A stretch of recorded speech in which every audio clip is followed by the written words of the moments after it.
Hi, my name is Gerhard Schwantner and welcome to Selling Power TV. Today we have the pleasure of meeting with Alison Brandt. She's General Manager of the Americas with the Forum Corporation. Welcome, Ali. Thank you. It's a pleasure to join you.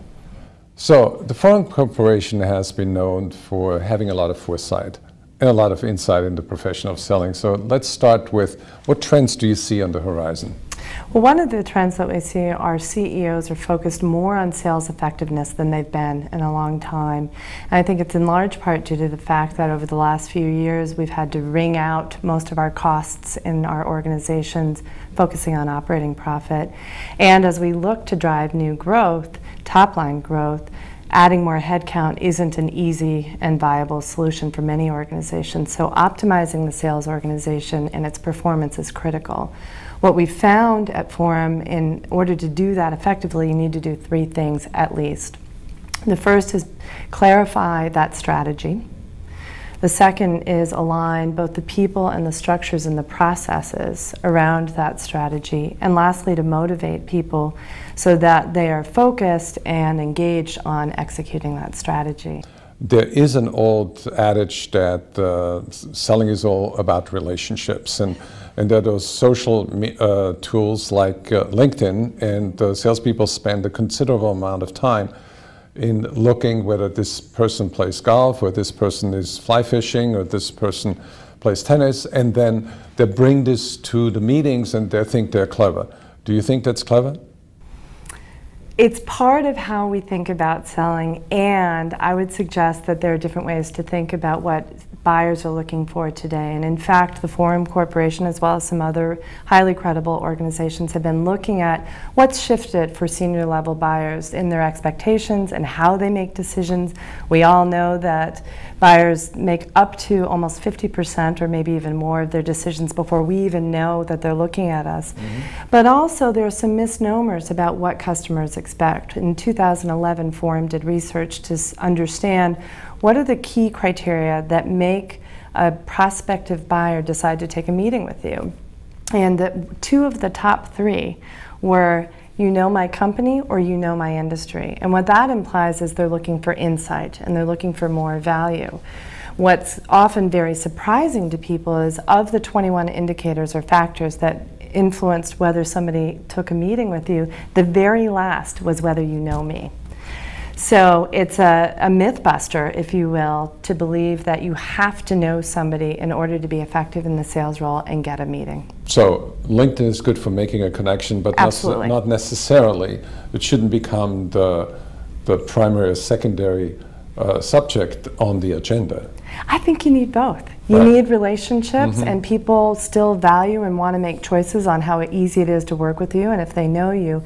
And we can't, as sales professionals, believe that it's the only way to make progress in an organization is if you know the person. So it's about networks, it's about leveraging as much information and relationships as you can to give yourself advantage. Right. So tell me more about thought leadership selling and what skills are necessary to execute. Great.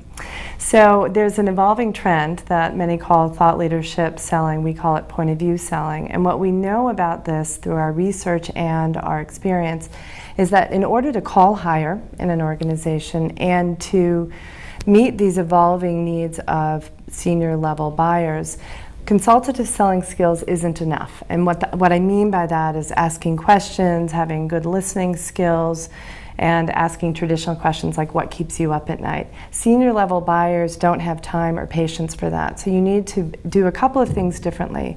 One is be able to educate the customer about that issue and your compelling idea you're bringing forward. The second is you have to have a thought-provoking idea that you're willing to be more proactive with earlier in the buying, and you have to help them think about their decision-making process.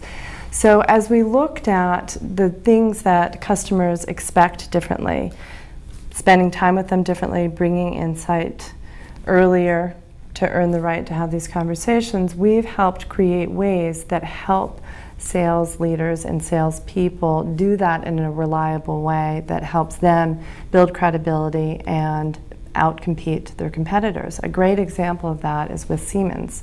Siemens is a manufacturer of many things, including LED light bulbs. One of their primary key customer groups in their segmentation are large cities. And one of the large cities that they were working with and bringing advice to had a major challenge in a couple of ways. The first was there was increasing energy costs, and they didn't have the funds in their budget to support those increasing costs. And they had a lot of political pressure to become more green. So Siemens looked at this problem and reframed it and figured out that over the course of time they could help the city replace 60,000 incandescent bulbs with their LED bulbs, and with a financing support program that they had in place over the course of 5 years, they completely replaced the bulbs, decreased their energy cost, increased their savings, and became more green in effect. What that sales team did is they redefined and reframed that challenge for the customer, the city in this case, and helped them think about solutions they never would have thought of. So that's an example of what we need to do as sales professionals in changing the game, calling higher, being more provoking and proactive in the ideas that we put on the table. Thank you very much, Ali. And for all those who are interested about the Forum Corporation, go to forum.com.